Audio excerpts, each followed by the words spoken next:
You do not rise to the level of your goals. You fall to the level of your systems. Wow. That quote, it just, it hits different, doesn't And it? it really does. It's quite a reframe. Yeah, especially if you've spent like forever chasing these really big, ambitious goals.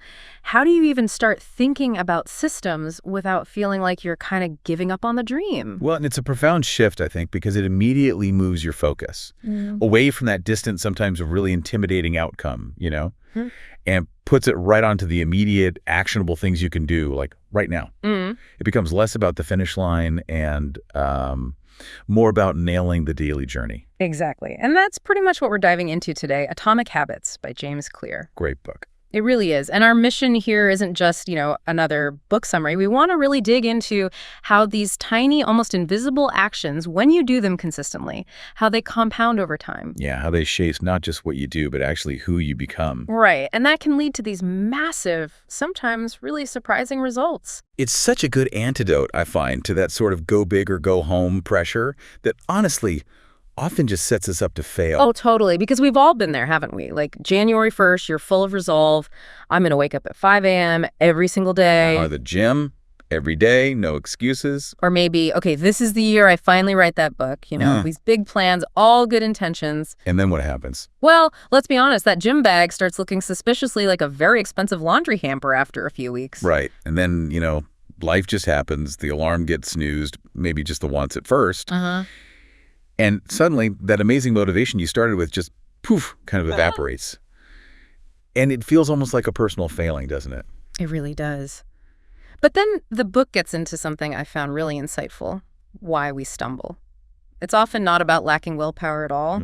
Clear argues we quit not because the goal itself was too big, but because our whole focus was just on that finish line, the outcome.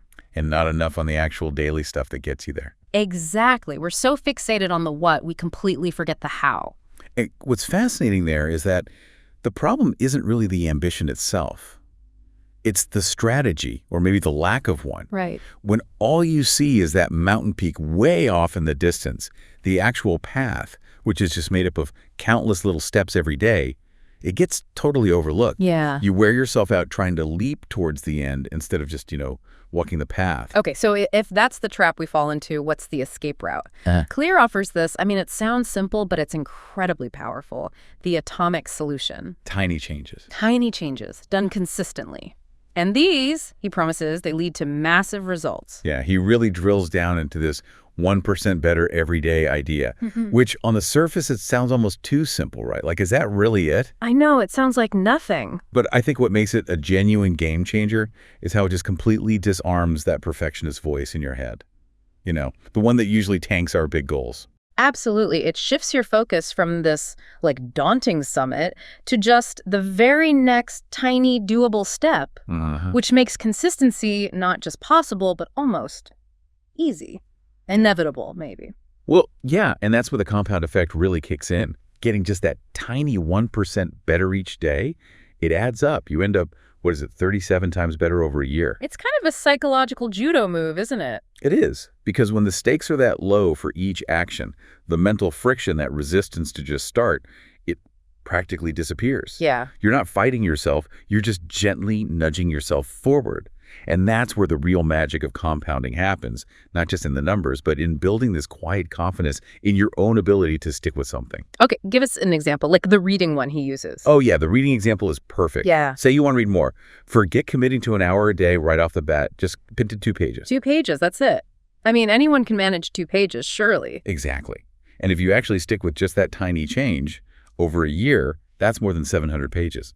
Wow. That's like 2 or 3 full books. Yeah. All from just reading 2 pages a day. It shows perfectly how a tiny, tiny change can have this surprisingly huge impact down the line. You're not aiming for a Pulitzer, just 2 pages. Okay, that connects to another, I think, really huge idea in the book. This shift from goals to identity. Yeah, this is crucial. The book completely flips the usual script. Instead of obsessing about the outcomes you want, it says, focus on the kind of person you want to become. How does that, that internal dialogue shift, how does that actually change things on the ground? Well, I pose a fundamentally different question, right? So instead of asking, how do I run a marathon? The question becomes, how do I become the kind of person who runs consistently? Or even just, How do I become a runner? Ah, okay. It's subtle, but it's a profound reframe because habits really, really stick when they become part of who you are, part of your identity. It's about your self-image driving your behavior rather than trying to force behavior to change your self-image. It's like you're rewriting your own source code almost. He uses that really powerful example about smoking. Oh, yeah. Instead of saying, I'm trying to quit smoking, which implies struggle and failure. Right. Implies it's still part of your identity. Exactly. You shift to, I'm not a smoker, period. That simple statement, that declaration, it changes your identity in relation to the habit. It's a small linguistic shift, but it feels like a massive mental pivot. And that's such a powerful illustration of how language and how we see ourselves directly shape what we do. When you define yourself by that desired identity, you create this much stronger internal commitment. You're not just doing something anymore. You are something. Oh, okay. So if becoming that person, that identity is the North Star, how do we actually engineer the daily steps? How do we build the habits to get there? Clear gives us this brilliant framework. It's like a blueprint for changing behavior that makes it feel less like this constant struggle and more like a simple process. Yeah, the habit loop. Right, the habit loop. Cue, then craving, then response, and finally, reward. And to make that loop work for you, for building good habits, he lays out 4 simple laws. And these laws, they're basically designed to make the good habit almost automatic, almost irresistible. So the first law is make it obvious. Obvious, okay. If you want to go to the gym, don't just vaguely intend to go. Put your gym clothes right out where you can't miss them. Maybe, like he suggests, even sleep in them. You're basically priming your environment so the cue is unmissable. Right. You eliminate that decision point, that friction. Less thought required, the better. Okay, so obvious. What's second? Second is make it attractive. You need to want to do it, at least a little bit. So pair the habit you want to build with something you already enjoy. Ah, like habit stacking. Kind of, or temptation bundling. So if you're trying to build a running habit, maybe that's the only time you allow yourself to listen to your absolute favorite podcast or that guilty pleasure playlist. Okay, so you're attaching a reward to the front end, making you look forward to it. Got it. Obvious, attractive. What's third? Third, and this is key, make it easy. This is where the atomic part really comes home. Don't aim for 50 push-ups on day 1 if you want to get stronger. Start with 2. Just 2 push-ups. Seriously? 2. Seriously. Make it so easy it feels almost ridiculous not to do it. Because the goal initially isn't performance, it's just showing up. It's building the consistency muscle first. Okay, that removes the intimidation factor. Obvious, attractive, easy. And then crucially, you actually have to feel good about doing it right. Otherwise, why bother? Exactly. If there's no payoff, the brain won't wire it in. So the fourth law is make it satisfying. You need that little hit of dopamine, that feeling of success. How do you engineer that? Well, simple things. Track your habit. Put a check mark on a calendar. Use a habit tracker app. Just acknowledge the win. Celebrate that tiny success. It reinforces the whole loop, tells your brain, hey, that was good, let's do it again. Okay, let's tie this back to that big goal, like writing a book. How would these 4 laws apply there? Okay, so writing a book feels huge, right? Monumental. But using the laws. First, make it obvious. Maybe your cue is always grabbing your morning coffee at 8 a.m. and immediately sitting down at your desk. That's the cue. Non-negotiable. Got it. Coffee equals writing time. Then attractive. Maybe you make that coffee really good. Or perhaps you only listen to a certain type of focus music while you write. Make the process itself appealing. Okay. Then easy. This feels like the big one for writing. Definitely. So the response isn't write a chapter, it's write 200 words, just 200. Or even write for 5 minutes, something so small you can't say no. Yeah, who hasn't stared at a blank page, just paralyzed by the sheer size of the task? 200 words feels doable. Exactly. And then make it satisfying. As soon as you hit that 200 words or your 5 minutes is up, you track it. Big check mark. Maybe you have a visual progress bar. You feel that sense of accomplishment. And if you do that tiny habit every single day. Well, you do the math. 200 words a day, 5 days a week. That adds up fast. You could have a 50,000 word draft in a year. Easily.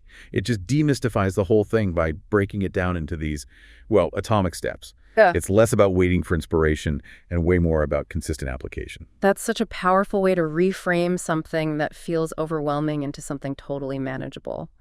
And speaking of making things manageable, another really crucial insight from the book is about environment. Oh, yeah. Environment beats willpower almost every time. Right. Changing your environment is often way more effective than just trying to tough it out with sheer willpower. Why do we so often default to thinking we just need more grit when our surroundings play such a huge role? Well, I think partly because willpower feels like the virtuous path. Like we should be able to resist. But willpower, as Clear points out, it's like a muscle. It gets tired. It's finite. So the book argues you're basically setting yourself up for a constant battle if your environment is actively working against your goals. It's just exhausting. So practical examples? Super simple stuff. Want to eat healthier? Just don't buy the junk food in the first place. Make the healthy choice the easy, obvious choice. Want to read more before bed? Don't leave your phone on the nightstand. Put the book there instead. Right. You're removing the friction for the good habits and adding friction for the bad ones. Exactly. You're making it almost impossible not to do the good thing and significantly harder to do the bad thing. But the book puts it so well, you don't have to be the victim of your environment. You can be the architect of it. That really resonates. It sounds like taking back control. It is. It's about proactively designing your life for, automatic success instead of constantly fighting these internal battles against temptation or procrastination. It's a much smarter way to approach self-improvement, I think. Okay, so we've talked about starting habits, making them stick using the laws, designing our environment. But what about, life? What happens when you inevitably mess up, when you miss a day? Yes. The inevitable slip-up. Clear has really critical advice for this. The don't break the chain rule. He acknowledges up front, look, you are going to miss a day sometimes. It just happens. Life gets in the way. That feels realistic. Okay, so what's the rule? The key insight is never miss twice. Never miss twice. Okay. Missing once. That's an anomaly. It's normal. Things come up, you get sick, whatever. But missing twice in a row, that's where the real danger is. Because missing twice isn't just a blip anymore. It risks becoming the start of a new, undesirable habit. The habit of not doing the thing. I see. So it's about stopping a slip from turning into a total slide back down the hill? Precisely. It's about damage control. Get back on track immediately the next day. Maintain that forward momentum, even after a stumble. Don't let one missed day derail the whole process. That feels much more forgiving and sustainable than trying to be perfect all the time. It is. Perfection isn't the goal. Consistency is. So wrapping this up, this whole deep dive into atomic habits, it really isn't about hype, is it? It's not promising these massive overnight transformations that you often see in self-help. Not at all. It's much more grounded. Yeah, it's really about the quiet, profound impact of just showing up every single day. Even if it's literally just for 2 minutes sometimes, it just hammers home how these tiny, tiny habits, when you apply them consistently, they really do shape massive change over time. It really underscores that, quote, success is the product of daily habits, not once-in-a-lifetime transformations.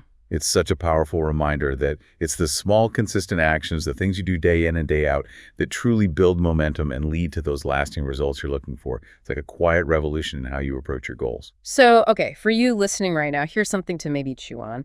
What's one single tiny daily action you could start, like today? Something that, if you did it consistently, would make you feel like you're actually becoming the kind of person who achieves that big goal you've maybe been dreaming about for ages. Yeah, even if that starting step feels almost embarrassingly small. Right, especially if it feels small. What's that one little thing? It's just about finding that one atomic habit, isn't it? That one tiny lever that can start to move everything else. So maybe pick just one habit today.